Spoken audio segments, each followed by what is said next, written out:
Hola, este video es para hablar de las corrientes clásicas de la antropología que emergen en el marco lógico del positivismo.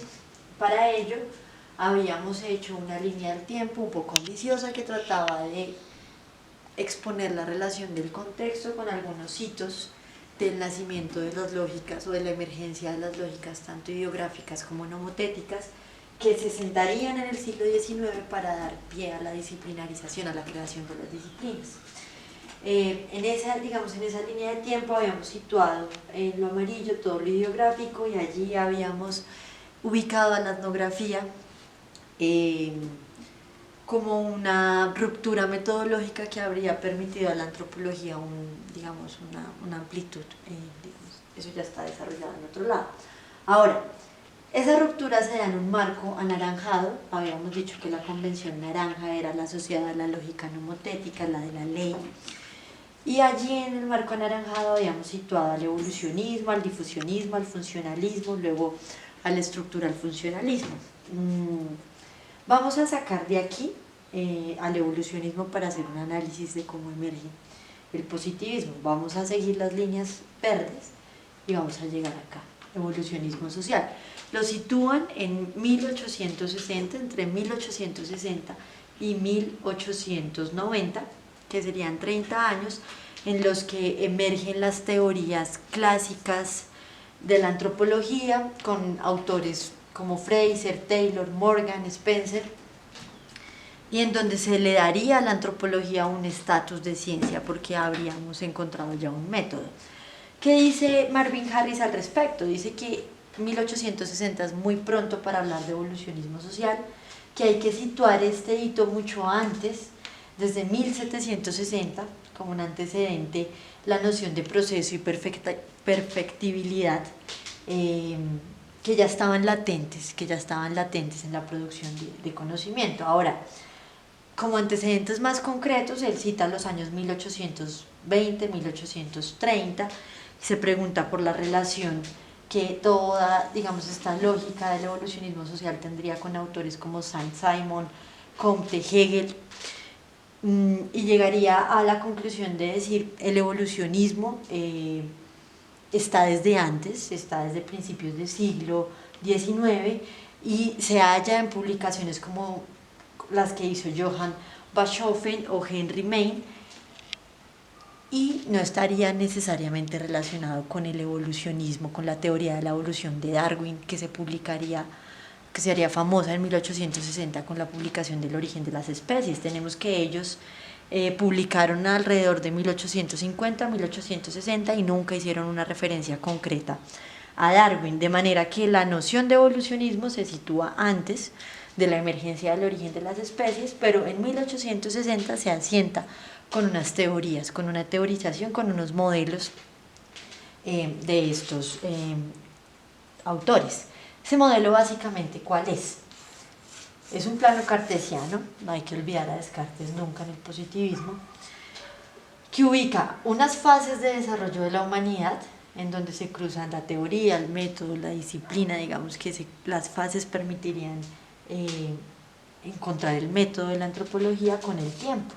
Y habría un desarrollo unilineal, con unas fases. Se pasaría del salvajismo a la barbarie y luego a la civilización. Y estas fases necesariamente estarían presentes en todas las sociedades. ¿Por qué? Porque estos autores creían que todas las personas que habitan el planeta tendrían una unidad psíquica y biológica. Y por ello, porque creían firmemente en que había una unidad psíquica y biológica, podrían decir que la antropología, el objeto de la antropología social sería entonces hacer la historia universal de la humanidad. ¿Cómo? Modelando una teoría. Entonces, todas las sociedades pasarían por estos estadios, por salvajismo, por barbarie, por civilización, y la manera de demostrar o de ubicar a las sociedades en cada uno de los estadios sería a través de unos atributos. Entonces nos vamos a pasar ya aquí al método. ¿Cuál era el método del evolucionismo social? Ellos, a partir de listados de rasgos que llamaban fuentes etnográficas, hacían categorizaciones, como con atributos comunes. ¿Cuál era el origen de esas fuentes etnográficas? Que digamos es la principal crítica al evolucionismo, porque allí no habrían etnógrafos como tal. Su fuente serían los diarios de viajeros y los diarios o narraciones de misioneros. Estas personas que narraban no tendrían en la práctica una metodología que les permitiera aprender el campo de una manera científica, no habría un método allí. Ellos utilizaban estas fuentes, si ven aquí en este mapa, que se originaban en todas, digamos, en todas las partes del mundo en donde estaba Inglaterra básicamente en expansión, y harían conjuntos de rasgos. Entonces, asociado a la salvaje, en color amarillo, encontraríamos como rasgos o atributos comunes la domesticación de los animales, el fuego y la pesca, la recolección. Luego, en el conjunto rosado encontraríamos como atributos comunes el hierro, la agricultura y la cerámica, que serían propias de la fase o la etapa de la barbarie. Y por último, en las sociedades civilizadas, que está representado con color azul, tendríamos la escritura. Todas, absolutamente todas las sociedades a lo largo del tiempo tendrían que pasar por estos estadios. Y digamos cómo se refleja el positivismo allí. Ellos cogen estos atributos, hacen a partir de ese dato en bruto, que estaría en estas fuentes etnográficas, hacen categorizaciones, juntan los rasgos y los comparan. De esa comparación de los rasgos les salen las categorías que vuelven a comparar. Y gracias a esa comparación podrían hacer una ley, pero resulta que todo esto, la primera comparación y la segunda, estaría hecha en los mismos ojos de la ley. Nada que no quepa en esa categoría saldría. Nada que sea incómodo estaría allí. Y si está es porque lo logran acomodar. De esa manera la nomotemia toma un lugar y se asienta una ley, que sería la ley de que todas las sociedades del mundo pasan por estos estadios. Es el desarrollo universal. Digamos que el evolucionismo social tendría una vigencia hasta 1890. Me gustaría citar que, por ejemplo, Morgan hizo algunas aproximaciones a campo, y de este pensamiento pues emergería luego la crítica principal en Estados Unidos, que sería la del particularismo histórico de Franz Boas, pero en Inglaterra la crítica, que sería la escuela social británica.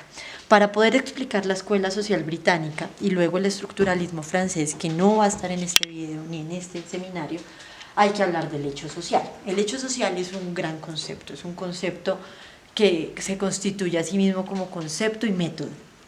¿De quién es? De Émile Durkheim, que es un sociólogo francés que se inventa las reglas del método sociológico. ¿Cuál es el contexto de la emergencia del hecho social? Existe el Anual de Sociología, que es una revista escrita por varias personas. Todavía no existe un programa de sociología o un programa de antropología como tal, pero tendremos abogados, filósofos, incluso matemáticos que se reúnen para hablar de los fenómenos sociales y empiezan a hacer unas publicaciones periódicas. ¿Cuál era el objetivo del Anual de Sociología? Generar una sociología objetiva, específica y metódica. Él revisa lo que hace Comte, revisa lo que hacen otros sociólogos del siglo XIX y dice, aún no tenemos un método. ¿Cuál es, digamos, aquí yo sitúo un contexto múltiple, triple? Uno, el contexto del misticismo, lo pongo entre comillas, que está en amarillo porque voy a citar, digamos, lo ideográfico. Él se refiere o hace la siguiente cita. Por lo tanto, nos parece que sobre todo en esta época en que renace el misticismo, seguramente se está refiriendo a la gente que está hablando de etnografía y de la singularidad. Una empresa semejante puede y debe ser acogida, se refiere a la de la metodología y el método sociológico, sin inquietud y hasta con simpatía por todos los que, pese a que se apartan de nosotros en algunos puntos, comparten nuestra fe en el futuro de la razón. Y pongo fe y razón en mayúscula pues porque me parece una paradoja interesante. La fe ciega en la ciencia, ¿no? Por supuesto, y más que en la ciencia, en la razón. Son racionalistas, más adelante desarrollaré eso. Pero hay un contexto social en Francia, porque ellos se están preguntando de esa manera por la sociedad. y es básicamente el contexto de Los Miserables, que es la Comuna de París, ¿no?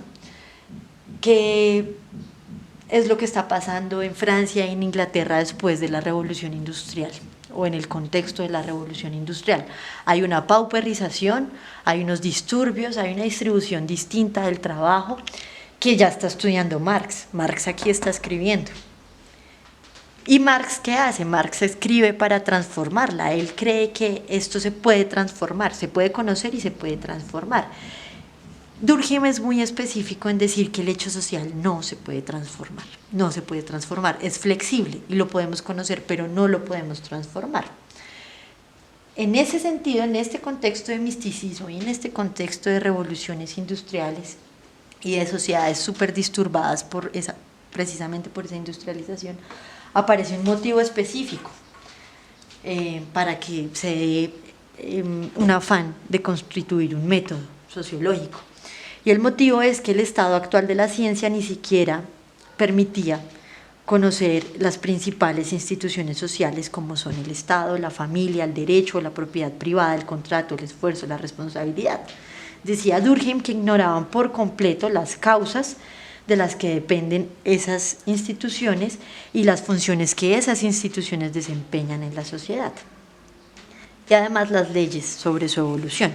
Lo resalto porque digamos que en estas palabras vamos a hallar el marco lógico que sostiene al hecho social: institución, causa, función, ley, evolución.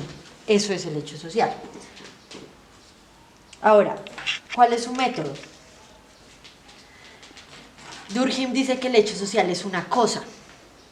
Ahorita vamos a desarrollar la idea de cosa. Por ahora, en términos metodológicos, al referirse